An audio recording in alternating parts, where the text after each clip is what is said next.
जय श्री ओम नमः सिद्धेभ्यः सर्वमंगलमांगल्यं सर्वकल्याणकारकं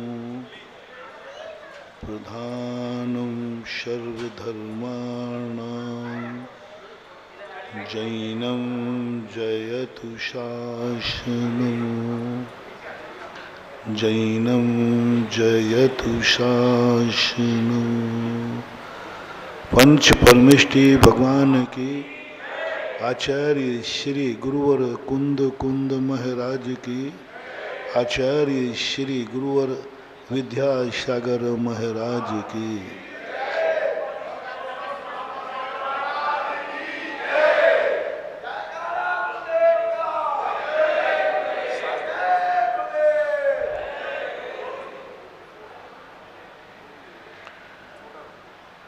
जो स्वयं दुखी है उसे दुनिया का कोई व्यक्ति सुखी नहीं कर सकता, और जो स्वयं सुखी है उसे दुनिया दुखी नहीं कर सकता।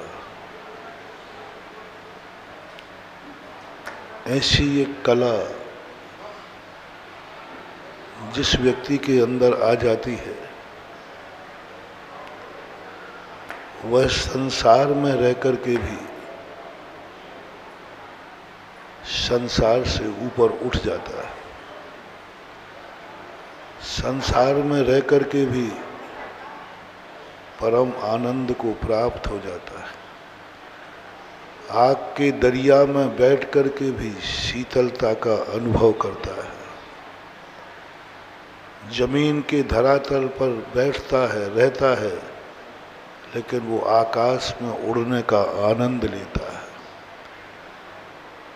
कीचड़ में पड़ा रहता है लेकिन फिर भी वो मूल्यवान होता है। कीचड़ में पड़ी हुई वस्तु निर्मूल होती है, लेकिन सोना कीचड़ में भी चला जाए तो भी उसका मूल्य कम नहीं होता। दो धातुएं ऐसी हैं जो कभी सेकंड हैंड नहीं होती, सोना और चांदी। हर वस्तु को आप लेंगे तो सब सेकंड हैंड हो जाए। पीतल आपने लिया, पुराना पीतल बेचोगे तो कितने में बिकेगा? आधे में। तांबा भी, कांसा भी, लोहा भी, सब। दो धातुएं ऐसी हैं कितने पुराना हो लेकिन रेट उसका नया ही होता है, कितना ही पुराना क्यों ना हो लेकिन रेट वो आज का लगाया जाएगा। भरी तुमने 6,000 रुपये तौले का खरीदा हो लेकिन आज उसकी मार्केट वैल्यू 70,000 ही होगी, 50,000 होगी, जो भी है। ये सोना है। जब एक पुद्गल ऐसी दशा प्राप्त करा देता है कि कहीं भी तुम रहो तुम्हारा मूल्य कम नहीं होगा, इसलिए सोना और चांदी को मूल्यवान मानते हैं क्योंकि इनका अवमूल्यन नहीं होता। तो अपन अपनी आत्मा को ऐसा सोना क्यों नहीं बना सकते? हमारा परिणाम हम खुद सोना क्यों नहीं बन सकते कि जो कितना भी कीचड़ में रहे, कितने भी गंदगी में रहे, कितनी भी परिस्थितियों में रहे, नरकों में रहे, स्वर्गों में रहे, कहीं भी रहे, लेकिन वह आत्मा के आनंद से वंचित नहीं रहेगा। ऐसी कला, इसी कला का नाम है सम्यक दर्शन। सम्यक दृष्टि का स्वरूप पंडित जी साहब दौलत राम ने कहा, कादे में हेम अमल है। जैसे कीचड़ में सोना कितना भी कीचड़ में रहे वो अपने मूल्य को नहीं छोड़ता, ऐसा ही सम्यक दृष्टि संसार के कितने भी दलदल में रहे कितने ही कीचड़ में रहे, चारों तरफ से कितने भी विपरीत परिस्थितियां रहें, चारों तरफ कितने भी दुश्मन रहें, लेकिन वो अपने आनंद स्वरूप को कभी नहीं छोड़ता। इसलिए सम्यक दृष्टि ने घोषणा की है कि मुझे सम्यक दर्शन के साथ नरकों में वास करना श्रेष्ठ है, और सम्यक दर्शन रहित होकर मुझे नौवें ग्रेवेक का सुख भी नहीं चाहिए। मैंने क्या बात है, स्वर्ग और नरक का पूछा, तुम कहाँ जाना चाहते हो? दो में से एक चयन करो। सम्यक दर्शन छोड़ दोगे तो स्वर्ग मिलेगा, और सम्यक दर्शन यदि ग्रहण करोगे तो नरक मिलेगा। सम्यक दृष्टि ने कहा नरक मंजूर है, क्योंकि सम्यक दर्शन यदि है, नरकों का दुख तो होगा, लेकिन वह हमें व्यथित नहीं करेगा, संक्लेश नहीं करेगा, हमें अपने स्वरूप से बाहर नहीं जाने देगा। तुम ये मत सोचो कि हमारे संकट दूर हो जाएंगे। संकट दूर करने की कभी सोचना ही नहीं। जैनागम में हमने कहीं नहीं पढ़ा संकट दूर करने के, और खास तौर से हमने परसों कहा था, धर्मात्मा जीव को तो संकट दूर करने का कोई उपाय ही नहीं बताया। जितना बड़ा बड़ा धर्मात्मा बनता जाएगा, उतने उतने संकट और दुख के कारण मिलते जाएंगे। नहीं मिलेंगे तो मिलाएंगे। महावीर कहते हैं कि हमारा जो फॉलोवर है वो संकटों से रहित नहीं होना चाहिए। 24 घंटे उसको असाता का उदय बना रहना चाहिए। देखो कितनी बड़ी सोच। सारे दुनिया के दर्शनों में ऐसा नहीं है। हमारे यहाँ सब में एक ही बात है, हर चीज में असाता का उदय होना चाहिए। असाता का उदय बना रहे, इसलिए कल परसों कहा था ना, उन्होंने ये नहीं कहा कि गर्मी आ गई है तो थोड़ा ठंडक में बैठ जाओ। उन्होंने कहा गर्मी आ गई है, पहाड़ की शिला पे जाके बैठ जाओ। उल्टा दुनिया की माताएं गर्मी पड़ने पर ठंड का इंतजाम करती है, ठंडी पड़ने पर गर्मी का इंतजाम करती है। आप लोगों की माताएं जो होती हैं, पता चल जाए इस बार सर्दी ज़्यादा है तो ये स्वेटर बुनना चालू कर देते हैं, गरम कपड़े लाना चालू कर देते, गरम आइटम बनाना चालू कर देते, और गर्मी आ जाए तो शीत पे शीतल स्थान, एसी, कूलर आदि की व्यवस्था करते हैं। और हमारी माँ देखो कैसी है कि जैसे ही सर्दी आएगी, और मैं जिनवाणी माँ से कहूँ, और जितना बड़ा होगा वो कहे कि हे मातेश्वरी इस बार ठंड बहुत पड़ना है, तो जिनवाणी कहती अच्छा तो नदिया किनारे ढूंढ ले। बोले इस बार गर्मी बहुत पड़ना है, तो कहेगे पहाड़ की कोई अच्छी शिला ढूंढ ले दोपहरी में। अब बोलो दोनों माताओं में कितना अंतर है? तुम्हें कौन सी माता पसंद है? तुम तो यही कहोगे महाराज हमारी माँ ठीक है, लेकिन सम्यक दृष्टि कहता है कि मुझे कितने भी कष्ट पड़े, हमें जिनवाणी माता ही ठीक है। कितना विचित्र। महावीर स्वामी ने अपने मुनि को कहीं से चैन से नहीं रहने दिया। जिन जिन कार्यों में तुम्हें दुख होता है, वे सब मुनि महाराज को दे दिए। जिन जिन कार्यों में तुम्हें सुख होता है वे सब मुनि के छीन लिए, त्याग करा दिए। बोले छोड़ो, तुम्हारे लिए सुख है, बोलो तुम सुखी हो, तुम्हारे घर में माँ बाप बने रहें तब सुखी हो कि माँ बाप न रहें तब सुखी हो? जल्दी बोलते जाओ। बने रहे। महावीर ने सुन लिया आपकी बात है, तो उन्होंने अपने निकटतम अंतेवासी से कहा तुम माँ बाप को छोड़ो और सुखी होके दिखाओ, क्योंकि ये माँ बाप के बिना सुखी नहीं होते हैं, और तुम मेरे मार्ग पे आना चाहते हो तो माँ बाप के बिना सुखी होके दिखाओ, और उससे ज़्यादा सुखी दिखाओ जो माँ बाप के साथ रहते हैं। माँ बाप जिनके साथ रहते हैं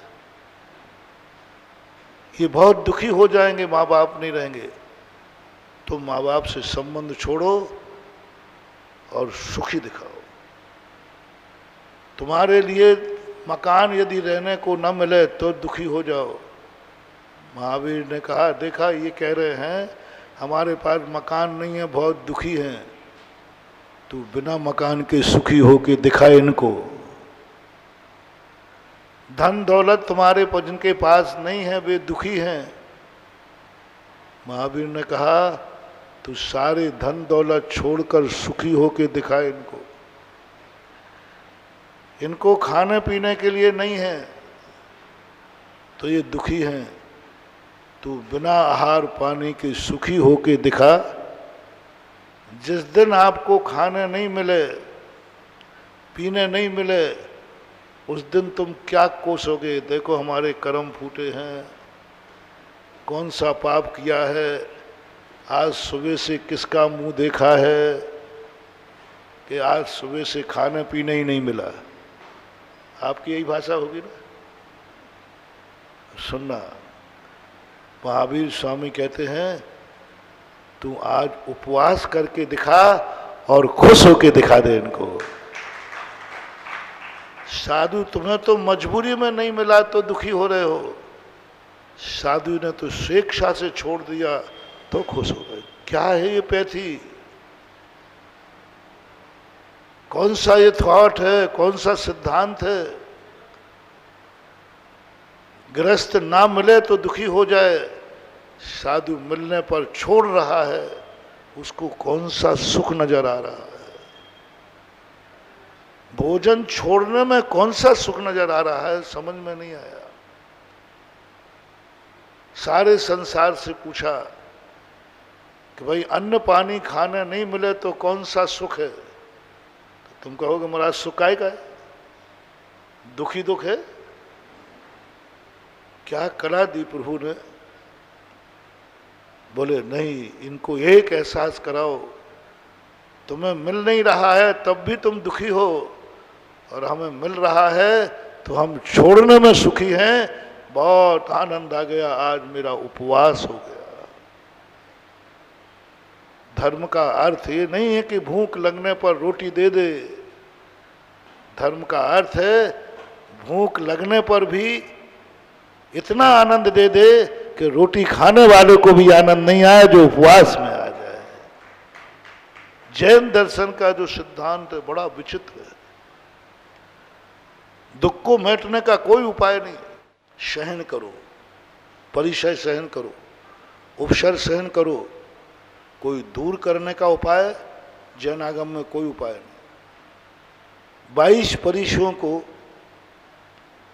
सहन करने की बात आई, 22 परिचयों को दूर करने की बात नहीं आई। बड़े बड़े महाराजों को उपसर्ग आए, कोई दूर करने का कोई मंत्र नहीं दिया। सहन करो। परसों कहा था ना, भगवान यदि कोई मुझे मारने आए तो हम अपने आप को कैसे बचाएं? उन्होंने कहा मर जा। बचने का उपाय नहीं दिया। सारे दुनिया के दर्शनों में बचने के उपाय दिए। यदि कोई तुम्हें मारने आवे तो शस्त्र उठा लो, कोई तुम्हें मारने आए ढाल उठा लो, कोई तुम्हें मारने आए उसको कीलित कर दो, कोई मारने आए उसको भस्म कर दो, अभिशाप दे दो। परसों ही कहा था, महावीर स्वामी के शिष्य ने भी कहा कि प्रभु यदि कोई मुझे मारने आवे तो, बोले मर जाओ। महावीर स्वामी जैसा दयालु, कृपालु, अहिंसक, जो घास के ऊपर भी पैर रख दे तो चीख जाता है, घास के ऊपर पैर रख दे तो चीख जाता है, इतना दयालु, इतना कृपालु, और अपने शिष्य से क्या कह रहे हैं? कोई मारने आए तो बच जाओ, भाग जाओ। भाग जाओ नहीं, बड़ा महाराज है तो नहीं भागेगा, बहुत बड़े जो मोक्षगामी जीव हैं। भाग जाऊं मारने आए तो नहीं, भागना नहीं। तो बचूं मैं? नहीं, बचना नहीं। तो उसको निपटा दूं? नहीं, निपटाना नहीं। वो मारता है, मर जाओ। ये कठोर शब्द महावीर स्वामी ने किसी दुश्मन को नहीं दिया। ये शब्द दुश्मन के लिए नहीं बोला, अपने निकटतम अपने भक्त को, अपने शिष्य को, अपने श्रमण को बोला। मन में भी मारने का भाव मत करना, मर जाओ। सिगड़ी जला रहा है, जल जाओ। घानी में पेल रहा है, पिल जाओ। जो कुछ कर रहा है उसको करने दो। तुम्हें कुछ नहीं करना, सहन करना है। उन दुखों में भी आनंद लेना है। कैसी कठिन परीक्षा, कैसा कठिन सिद्धांत। तुम्हें उन सब कष्टों में, जिस कष्ट आने पर दुनिया चीख पड़ती है, उन्हीं कष्ट आने पर तुम आनंद से ध्यान में बैठे रहो। कहा था ना मैंने, मांस लौंच रही है सियालनी, आंख में आंसू नहीं है, माथे पे शिकन नहीं है, आनंद बरस रहा है। आखिर ये सब कैसे होता है? कौन सी ताकत है ऐसी जो अभाव में सद्भाव का आनंद दे रही है? दो बाल तुम्हारे खींचे जाएं, तुम चीख पड़ोगे। महावीर ने कहा अपने शिष्य से, पूरे बाल उखाड़ के दिखा दे, हंसते हुए, रोते हुए नहीं, हंसते हुए। कैसे संभव है? सामान्य जन कल्पना करो, एक रामधारी से दिनकर हुए, उन्होंने संस्कृति के 4 अध्याय करके उन्होंने कुछ ग्रंथ लिखा, साहित्य लिखा। उसमें कहा कि जैन दर्शन अवसादवादी है। अवसादवादी,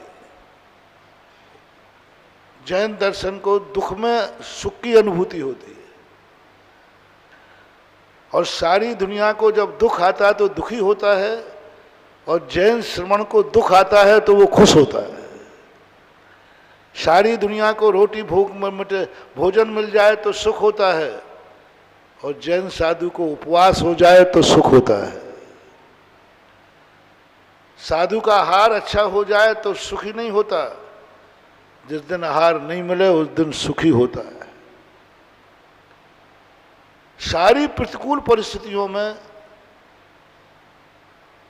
आनंद की लहर आना, ये महावीर का मूल सिद्धांत है। दुख हटाएंगे नहीं, दुख हटाना साधुता से नीचे आना है। सुख के साधन जुटाकर सुखी होना, ये भोगी का लक्षण है, अय्यास का लक्षण है, ऐशो आराम का लक्षण है। सुख के साधन जुटाकर के सुखी होना, ये साधना नहीं है, ये ऐशो आराम। ऐशो आराम, गर्मी में रह करके ठंड का स्थान ढूंढना ऐशो आराम है, साधना नहीं है। जितने भी चीजें हैं, और सारा संसारी व्यक्ति सुख देने वाली चीजें मिल जाएं तो सुखी होता है। इसे जैनाचार्य ने कहा कि पर के आश्रित तुम्हारा सुख है, पर वस्तु तुम्हारे लिए मिल गई इसलिए तुम सुखी हो गए। रोटी मिल गई तो सुखी हो गए, पानी मिल गया तो सुखी हो गए, एसी मिल गया तो सुखी हो गए, जाते समय गाड़ी मिल गई तो सुखी हो गए, व्यापार में धन आ गया तो सुखी हो गए, परिवार वाले मिल गए तो सुखी हो गए। ये सुख तुम्हारा पराधीन है, और पराधीन सपने में सुख नहीं। तुम धोखा खाओगे, तुम धोखा खाओगे। जिस समय तुम्हें धोखा मिलेगा, आंसू पहुंचने के लिए रूमाल कम पड़ जाएंगे, क्योंकि दूसरे के अधीन जो अपने आप की सुख की कल्पना करता है, दूसरा कभी ना कभी दुख दे सकता है, और आप लोग दुखी होते हो, अपने आप से दुखी नहीं है। मैंने कहा था ना कि आपका सुख है माता पिता, वे मर जाए तो आप दुखी हो। आपका सुख है बेटा, बेटा मर जाए तो माँ बाप सुखी है, दुखी हैं। आपका सुख है पत्नी, वो मर जाए तो सुखी दुखी हो। इनका सुख है पति, वो मर जाए तो ये दुखी हैं,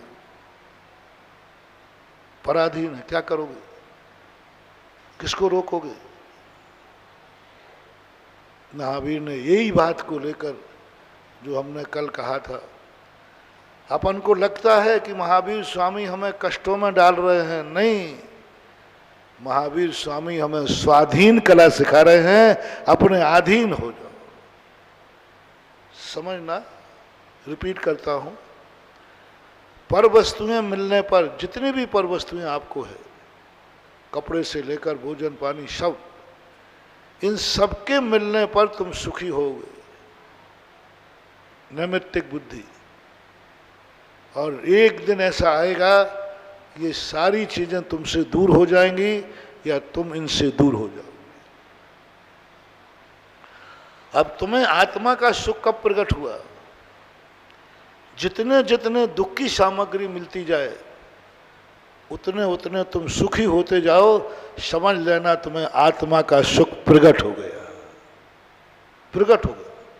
जितनी चीजें आपकी छूटते जाए और दुख के साधन मिलते जाएं, जितने दुख के साधन हैं, जितने दुख के साधन हैं, वे साधन जितने ज्यादा मिलेंगे, शर्त है जितने जितने दुख के साधन मिले, उतना ही तुम्हारे आत्मा में आनंद आने लग जाए। समझ लेना तुम मोक्ष के अधिकारी हो, परमानंद में प्राप्त हो जाए।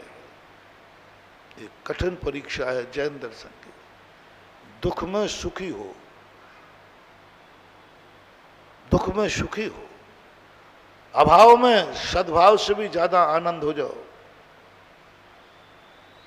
इसलिए आपको ये साधना करना है। आप कहो कि मेरा संकट दूर हो जाए, एक संकट दूर होगा दूसरा आ जाएगा। दुश्मन दूर हो जाए, एक दुश्मन जाएगा दूसरा आ जाएगा। तुम कहो हमारी किस्मत ठीक हो जाए, तो किस्मत तो बहुत बुरी है। पूज्य आचार्य महाराज ने, गुरुदेव ने लिखा, किस्मत कभी अच्छी हो ही नहीं सकती, क्योंकि इतिहास, अतीत में सबने अच्छे काम नहीं किए, बुरे ही काम किए। अतीत सबका बेकार होता है। भवभावांतरों में उठा के देखो, 70 कोड़ा कोड़ी सागर वर्ष का। इसलिए किस्मत मेरे अनुकूल हो जाए, दुनिया मेरे अनुकूल हो जाए, ये कल्पना करना छोड़ दो। ये कल्पना करना छोड़, सारी दुनिया मेरे प्रतिकूल हो जाए, मेरे पास कुछ भी एक कौड़ी भी नहीं रहे, फिर भी मैं दुखी नहीं होऊंगा, मैं दुखी नहीं होऊंगा। बस एक संकल्प करना है। और जो कल मैंने कहा था, कभी भी दुखी होने का भाव, अपनी जिंदगी से कभी दुखी नहीं होना। सबसे ज्यादा बद्दुआ, कल भी मैंने कहा था, सबसे ज्यादा अभिशाप, सबसे ज्यादा व्यक्ति विनाश अपना खुद का खुद ही से करता है। सबसे ज़्यादा अपने जीवन में जितने भी परेशानियां आ रही हैं, 90% परेशानियां हमारी खुद की बोई हुई हैं, खुद की बोई हुई। हमें 24 घंटे अकाल में मरने का डर लगा रहता है, ये हमारा खुद का बना हुआ बीज है, खुद का। क्योंकि कितने बार है तुम अपनी जिंदगी से दुखी हो जाते हो, अपने आप से दुखी हो, अपने आप से दुखी हो, कोसते ही रहते हो। झोपड़ी वाला है वो अपने आप से, कोई मकान है क्या? कपड़े वाला है, कोई कपड़ा है क्या? साइकिल लिए है, कोई साइकिल है क्या? रोटी हाथ में है, बाजरे की भोजन है क्या? तुम लोग अपनी जिंदगी में सोचो, कभी कभी किसी चीज मिलने पर तुमने ये कहा क्या ये कोई चीज है क्या? किसी तुमने कपड़ा दिया, तुमने कहा ये कोई कपड़ा है क्या? कभी तुमने भोजन की थाली पर ये भाव आया ये कोई भोजन है क्या? कभी चाय पीते हो ये कोई चाय है क्या? ये कोई दूध है क्या? ये कोई व्यापार है क्या? बोलो, जिंदगी में तुम्हें कभी एक आध बार ऐसा आया? किसी भी प्रसंग में आया हो, किसी भी XYZ, दुकान पे आए हो, कोई दुकान है क्या?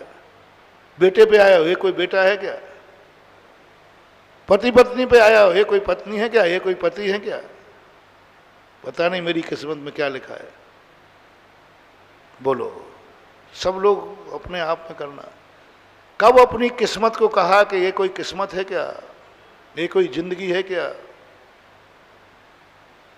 महानुभाव, यदि कभी ऐसा भाव आया हो तो मरने के पहले उसका पश्चाताप करके प्रायश्चित कर लो।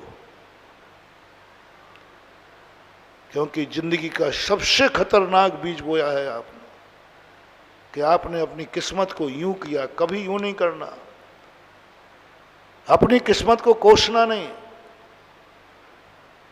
कभी भी कोई भी वस्तु उपलब्ध हो, ये कोई है क्या, ये शब्द यदि तुमने कहा हो तो महानुभाव आज कायुस्सर करके भगवान के पास जाकर के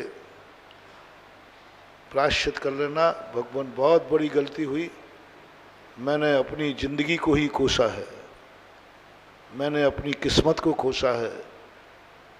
और कल मैंने कहा था कभी मरने का भाव तो करना ही नहीं, इससे अच्छा तो मर जाओ। नहीं नहीं, भाव भी नहीं, स्वप्न में भी नहीं, धमकी भी नहीं, ऊपर भी नहीं। कल मैंने उदाहरण दिया पूज्यवर रवि शरण महाराज, पद्म पुराण में। अपर्याप्त तक होता है वो,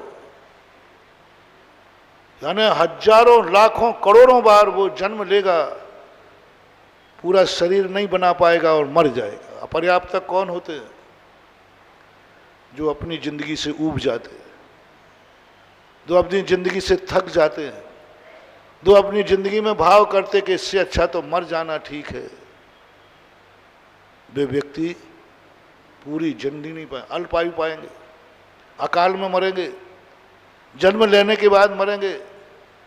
गर्भ में आते ही थोड़ा बहुत पुण्य करोगे तो गर्भ में आ जाओगे, गर्भ में आते ही गर्भपात करा दिया जाए, जिंदगी नहीं जी पाओगे, दुनिया का मुंह नहीं देख पाओगे, क्योंकि तुमने एक बार मरने का भाव किया था। एक बार की कहानी बता रहा हूं, अब जितने बार किया हो आप गुणा भाग लगा लेंगे। एक बार कभी भाव आया हो तो महानुभाव बहुत खतरनाक। किसी दूसरे को मारने का भाव आया और एक बार मरने का भाव आया, दोनों में से खतरनाक कौन है? एक गुंडा है, डाकू है, आतंकवादी है, जिसे दूसरे के मारने का भाव आ रहा है, और एक व्यक्ति स्वयं मरने का भाव कर रहा है, दोनों में से सबसे बड़ा पापी है, आत्मघाती है, जो स्वयं मरने का भाव कर रहा है। आत्मघात, महाघात। किसी अपेक्षा से दूसरे को मारने को वैलिड किया जा सकता है, लेकिन स्वयं मरने को वैलिड नहीं किया जा सकता। मरने के लिए कहा, कभी भाव मत करना। कल मैंने एक कुत्ते की कहानी सुनाई थी। दुनिया में कोई मरना नहीं चाहता। उस कुत्ते को कीड़े पड़ गए, लेकिन मरना नहीं चाह रहा। मात्र एक मनुष्य ऐसा है जो मरना चाहता है, मर जाता है। इसलिए मैं तुम्हारे लिए विगत 15 दिनों से दुखों की कहानी सुना। तुम हमारे पास, तुम मंदिर में, तुम पूजा के लिए नमोकार मंत्र, हर चीज में तुम्हारी एक धारणा बन गई है, हम ऐसा करेंगे तो हमारे दुख दूर हो जाएंगे, हम ऐसा करेंगे तो दुख दूर हो जाएगा।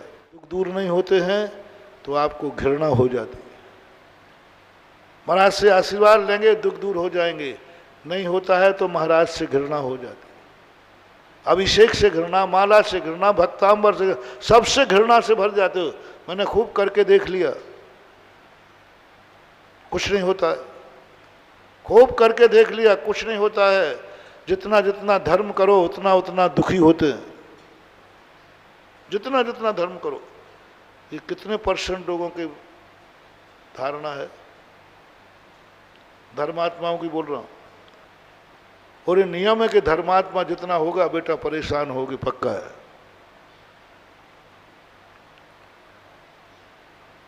धर्म के साथ परेशानियां जरूर हैं। धर्म ही परेशानियां से शुरू करता है। धर्म ग्रहण से शुरू नहीं करता, त्याग से शुरू करता है। और त्याग वो नहीं जो तुम्हारे लिए अहितकारी है, त्याग जो तुम्हें सुखकारी है। जो दुखकारी सुखकारी है, उसके त्याग को त्याग कहा है। पाप कर्मों से ऊब कर कोई मुनि बनता है,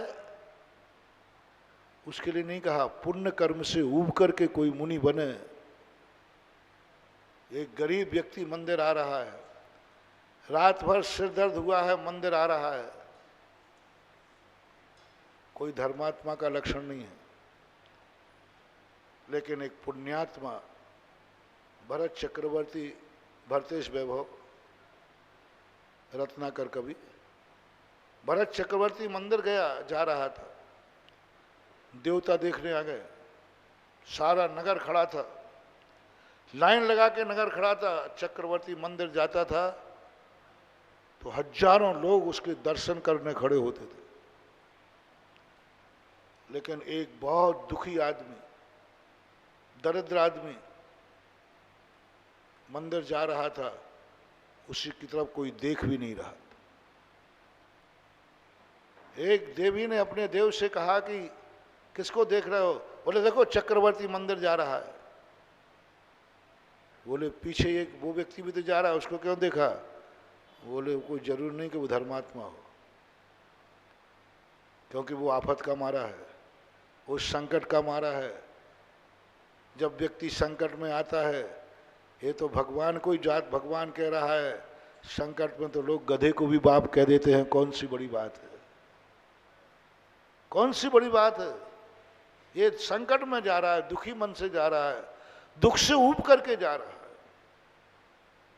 दुख से घबरा करके जाग रहा है, बहुत परेशान हो गया दुखों से, इसलिए मंदिर जा रहा है, इसलिए माला फेर रहा है, इसलिए भक्तांबर कर रहा है। ये धर्मात्मा की निशानी नियामक नहीं हो सकती, क्योंकि तुम्हारी मजबूरी है। और जो व्यक्ति पुण्य को छोड़ करके मोक्ष मार्ग की तरफ जा रहा है, वो धर्मात्मा की गारंटी है। पुण्य से ऊब करके, पुण्य से ऊब गया, पुण्य से ऊब गया। बोलो आप लोग पुण्य से कब ऊबे हो? कभी?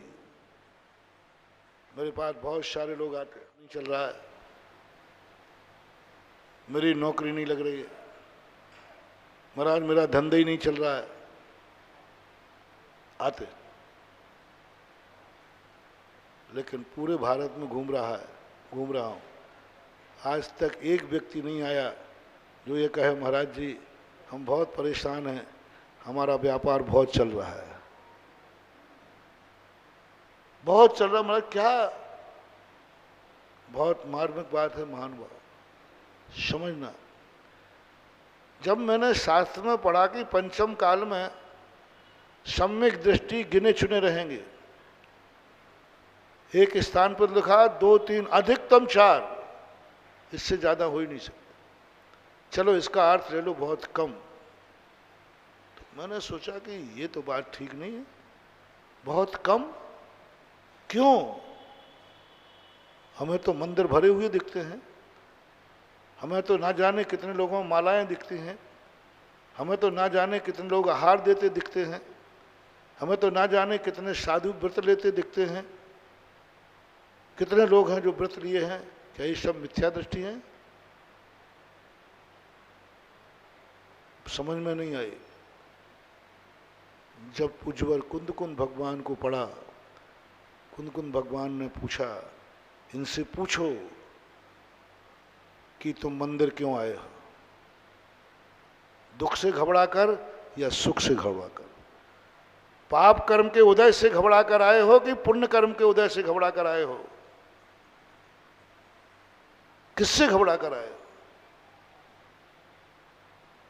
कौन है कारण तुम्हारा? अशुभ कर्म का उदय, पाप कर्मों का उदय? ये नियामक कारण नहीं है। ये भी हो जाता है कई बार। सारी दुनिया में जितने राजा हार करके दीक्षा लिए, उनकी कोई प्रशंसा नहीं हुई, मोक्ष भी मिल गया, लेकिन एक राजा हुआ है बाहुबली, जितने जीत करके दीक्षा ली है, जीत करके दीक्षा ली। आज प्रशंसा है उनकी, आज बाहुबली का नाम लेते हैं। भरत बड़े थे, भरत का नाम कोई नहीं लेता, भरत की कोई मूर्ति भी नहीं बैठाना चाहता। वो तो आदिनाथ बाहुबली के साथ एक सीट खाली रहती है तो कहते भरत को बैठाल दो। अब मैचिंग तो करनी है, बाकी बैठालने का भाव किसको आता है? भारत में सबसे ज्यादा मूर्ति बाहुबली की बनी, क्योंकि उन्होंने जीत कर छोड़ा। दूसरा कारण है, उन्होंने दुख में सुखी होकर के दिखाया। भरत चक्रवर्ती ने दुखी नहीं उठाया, एक अंतर्मुहूर्त में केवल ज्ञान हो गया। उनका क्या मजा है, हो गया अंत। इसलिए वास्तविक जो आनंद में लेना है तो कभी आप पुण्य के उदय से उब जाएं। कभी तुम्हारा कोई आए व्यक्ति, महाराज जी बहुत व्यापार चलता है, जरूर हमसे कोई गलती हो गई, मैं वो बना रहा हूं सोना, अभी तक तुम लोहा धातु हो, तामा धातु हो, तो थोड़े से कहीं पर्याय में आए और आधा मूल हो गया, और जंग लग जाए तो फिर किसी काम के ही नहीं। और जैन दर्शन का जो गुण है वो तुम्हें कीचड़ से नहीं निकालता, तुम्हें सोना बनाता है। कभी तुम्हारे मन में भाव आ जाए, कभी दुख के दिनों में बहुत आया, ऐसे क्या परेशानी महाराज, मैं मंदिर तक नहीं आ पाता हूँ, मैं शरीर से माला नहीं भी फेर पाता हूँ, मेरी आंखों में कम दिखता है, मैं दर्शन तक नहीं कर पाता हूँ, ऐसा क्या महाराज मेरे हाथ में 2 पैसा भी नहीं है। ये सब चीजें नहीं, एक बार कभी तुम्हें आ जाए, बहुत धंधा चल रहा है, बहुत व्यापार चल रहा है, और सुबह से ग्राहक आ गए, उस दिन तुम मंदिर नहीं जा पाए व्यस्तता के कारण, उस दिन तुम प्रवचन करने नहीं जा पाए, उस दिन तुम पूजा अभिषेक नहीं कर पाए, पुण्य का उदय है। तुम्हें शाम होने के पहले जरूर आज मेरे से कोई गलती हो गई है। इतना धंधा, इतना धंधा, इतना व्यापार कि मंदिर जाने का समय नहीं। इतना धंधा, इतना व्यापार कि मेरे नगर में महाराज आए हैं, मैं प्रवचन सुनने नहीं जा सकता। दुखी आदमी की नहीं कह रहा हूं, सुखी आदमी जिसके पास इतना व्यापार धंधा है कि वो धंधे के कारण प्रवचन सुनने नहीं आ पा रहा, मंदिर नहीं आ पा रहा। मेरे इतने धंधे पानी हैं, इतना ज्यादा मेरा कारोबार है कि मैं 1 घंटे को चौके में खड़े नहीं हो सकता। महाराज मेरे पास माला फेरने का समय नहीं, इतना माल आ रहा है, इतना माल आ रहा।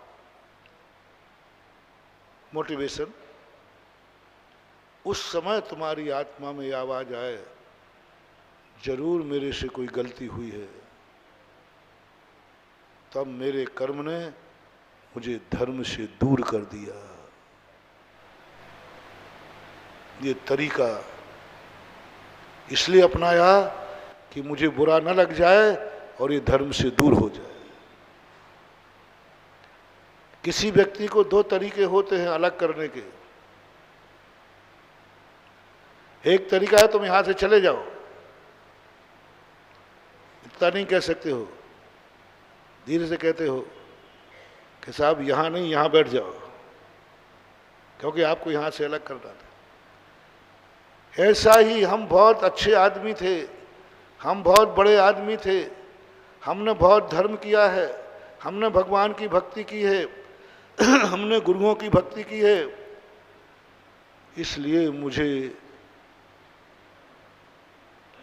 दुखी बना करके अलग नहीं किया गया कि तेरे जीवन में मैं इतने संकट दूंगा कि तू मंदिर जाने लायक ही नहीं रहेगा। ये भी कर्म है। कर्म 2 सजाएं देता है। एक सजा तुम जानते हो, कर्म तुम्हें ऐसा कर देगा तुम मंदिर जाने लायक ही नहीं रहोगे, परेशान कर देगा, बीमार कर देगा, तुम जाने लायक रहोगी नहीं, पैरों में पैरालिसिस कर देगा, मंदिर जाने लायक ही नहीं रहोगे। वो पाप उदय इसलिए आया था कि मैं तुझे ऐसे कर्मों में डालूंगा कि तू किंचित मात्र भी धर्म करने लायक ही नहीं रहेगा। देखो अब वो जिसकी मैं कह रहा हूं, इसको कैसे रोकूं धर्म से? ये धर्म करने लायक नहीं है, ये तो भगत है, इसने तो कोई पाप किया ही नहीं है, इसने कभी धन का बुरा किया ही नहीं है, इसने धर्म का बुरा नहीं किया, इसने खूब दान किए, खूब पूजा की, खूब पाठ किए, खूब महाराज की भक्ति की, खूब मालाएं फेरी, कोई व्यसन इसकी जिंदगी में नहीं है, तो अब इसको तो हम पुण्यहीन नहीं बना सकते। मजदूरी की है तो मजदूरी तो देना पड़ेगी, दान दिया है तो धन देना पड़ेगा, इसने भैयावृत्ति की है तो शरीर स्वस्थ देना पड़ेगा, किया है, मजदूरी है इसकी। लेकिन इसने तत्व दृष्टि प्राप्त नहीं की। ये मेरे दर्शन करने तो आता है, लेकिन पुण्य बढ़ाने के लिए आता है। ये दान तो देता है, लेकिन अमीर बनने के लिए देता है। ये महाराज की सेवा तो करता है, लेकिन शरीर को स्वस्थ बनाने के लिए तुमने सेवा करने को जिम बना लिया है। जिम, तुम लोग जिम जाते हो काहे के लिए? ऐसे ही महाराज के पैर दबाते हो काहे के लिए? तेजठम आयुठम बलठम। पूज्यवर वसुनंदी महाराज मूलाचार्य की टीका में कहते, मूल गाथा भी है भट्टिकेर आचार्य महाराज कि तूने भैयावृत्ति की, सब कुछ किया काहे के लिए? कि मुझे पता चला है जो दूसरों की सेवा करते हैं उनको वज्र सम नाराज संगन बंद होता है, वो भीम जैसे ताकतवान होते हैं, बहुत शक्ति होती है, इसलिए ताकतवान बनने के लिए तूने सेवा की है। की सेवा है? सेवा की। इसने रोगियों की दवाई की है हमेशा, लेकिन निरोग रहने के लिए। यदि मैं रोगियों की दवाई करूंगा तो मैं निरोग हो जाऊंगा। उसने दवाई बांटी जम के, घोषणा कर दी कोई व्यक्ति निरोगी है, शुल्क मेरे से रोगी है, तो दवाई निरोगी बनाने का संकल्प किया। लेकिन काय के लिए? 3 लोग बना रहा हूं मैं, एक वो जिसने कुछ किया ही नहीं है, एक वो जिसने दवाई बांटी निरोगी के लिए, सेवा की शक्ति पाने के लिए, दान दिया अमीर बनने के लिए, पूजा की प्रशंसा के लिए, यश कीर्ति के लिए, जयकार बोला क्योंकि यश कीर्ति, नमस्कार किया उच्च गोत्र के लिए, प्रणते उच्चई गोत्रम, जितना मैं भगवान को नमस्कार पूजा करूंगा मेरा यश बढ़ेगा, मेरा गोत्र बढ़ेगा, मेरी जय जयकार होगी। इन सब के लिए किया है तो मिलेगा। अब कर्म कहता है किसने धर्म मान करके किया ही नहीं, इसने गुरु की सेवा की है, गुरु मान करके नहीं की है, अपनी शक्ति को पाने के लिए की है। इसने दान दिया है, धर्म की प्रभावना के लिए नहीं दिया, अमीर बनने के लिए दिया है। सबका पर्पस में स्वयं था, और स्वयं भी ना तो कर्मों की नजरा थी और ना ही मोक्ष का भाव था। सद्देह दी पत्तेह दी रोचे दी पुणो फासे दी, धम्मम भोग निमित्तम नातु कम्म क्षय निमित्तम। देखो कितनी बड़ी बात, ये खोज जैन दर्शन की है, ये अलौकिक खोज। किसको उठा के किनारे लग रहे हैं? अपने भक्त को। सद्दे दी पत्ते दी रोचे दी, सिद्धांत करता है, आज्ञा का पालन करता है, बुराइयों से दूर रहता है, अच्छाइयों को ग्रहण करता है। धम्मं भोग निमित्तम नातु कम्म क्षय निमित्तम, संसार के वैभव पाने के लिए, संसार का वैभव ऐश्वर्य पाने के लिए भोजन दे रहा है, रोटी पाने के लिए, कपड़े दे रहा है, कपड़े पाने के लिए। बदले में क्या चाहते हो? हमारे यहाँ देने की कीमत नहीं है, तुमने क्या दिया, किसको दिया, क्यों दिया, ये 3 बातें हैं। विधि द्रव्य दात्री पात्र विशेषा तद विशेषा। तुमने क्या दिया ये भी देखा जाएगा, किसको दिया ये देखा जाएगा, मस्ट एंड मस्ट जो है क्यों दिया, ये है मूल जिसकी अपन चर्चा कर रहे हैं। सही वस्तु दी तुमने, और भगवान को दी, गुरु को दी, शास्त्र को दी, जिसको दी वो भी सही था, लेकिन क्यों दिया, क्यों दिया? बस यहां जाकर के सब कबाड़ा हो जाता है। इसके लिए दिया है तो फिर आप सम्यक दृष्टि नहीं, फिर कर्म कहता है इसको मंदिर जाने से कैसे रोकें, कर्म कहता है इसको धर्म करने से कैसे रोकें, क्योंकि इसने निदान किया था, इसने संसार के लिए भोग विलासिता के लिए धर्म किया था, माला फेरी थी, इसको धर्म से कैसे दूर करें। रावण की कोई गलती नहीं थी महानुभाव, रावण ने कोई पाप नहीं किया है। विदेही के प्रति जो उसका भाव आया ये उसके नरक का कारण नहीं है। जैन दर्शन के अनुसार नरक का सबसे बड़ा कारण है कि उसने धर्म को पूर्व भाव में अपने धर्म के फल से 3 खंड का राज्य चाहा था, धन वैभव चाहा था। मैंने जो धर्म किया है इससे मैं 3 खंड का राजा बनूं। सारे अर्धचक्री इसी कारण से नरक जाते हैं, सबसे बड़ा मेन कारण है। एक भाव पहले ही निश्चित होकर आता है कि नरक जाएंगे, कोई पाप करें या ना करें, कोई पाप करें, किंचित मात्र भी पाप नहीं करते हैं तो भी नरक जाते हैं। क्यों? पूर्व भाव में इन्होंने एक गलती की थी, धर्म किया था लेकिन संसार के लिए किया था, निदान बंद किया था। ये चीज मुझे मिलना चाहिए, धर्म के बदले मिली, आपको भी मिली। जिस व्यक्ति को मैं प्रस्तुत कर रहा हूं, सब लोग अपनी अपनी परीक्षा करना, अर्धचक्री का उदाहरण दे रहा हूं। बहुत बड़ा धर्मात्मा, किमिक्षिक दान दिए रावण ने, किमिक्षिक दान, घोर तपस्याएं की रावण ने, मुनिव्रत पालन किया रावण ने। जितने भी ये अर्धचक्री होते ना, पूर्व भाव में मुनि होते, मुनि महाराज होते, घोर तपस्या करते, गृहस्थ अवस्था में किमिक्षिक दान देते हैं,